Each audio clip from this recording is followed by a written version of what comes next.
हिंदवी स्वराज्याचे संस्थापक छत्रपती शिवाजी महाराजांचा मालवण येथे उभारण्यात आलेला पूर्णाकृती पुतळा केवळ 8 महिन्यात कोसळला. हे बेहद दुःखद, क्लेशदायक आणि संतापजनक आहे. खरंच लाज वाटायला पाहिजे या सरकारला. फक्त निवडणुका डोळ्यासमोर ठेवून महाराजांचे नाव वापरून उद्घाटन केलं, मात्र या पुतळ्याचे सौंदर्य आणि मजबूतीकरण याच्याकडे दुर्लक्ष केलं गेलं.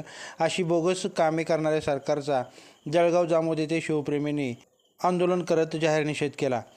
खरं तर 400 वर्षापूर्वी शिवाजी महाराजांनी उभारलेल्या गडकोटांचे चिरे ढासळत नाहीत आणि त्यांचा पुतळा अवघ्या 9 महिन्यात कोसळावा.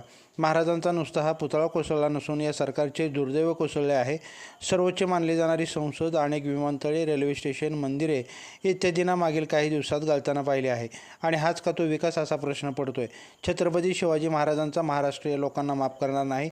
या संपूर्ण घटनेचा निषेध करत शिवप्रेमी एकत्रित येऊन काळ्या फिती बांधून सरकारचा जाहीर निषेध केला व दोषींवर कठोरात कठोर कारवाई व्हावी यासाठी उपविभागीय अधिकारी यांच्यामार्फत महामहिम राज्यपाल यांना निवेदन देण्यात आले.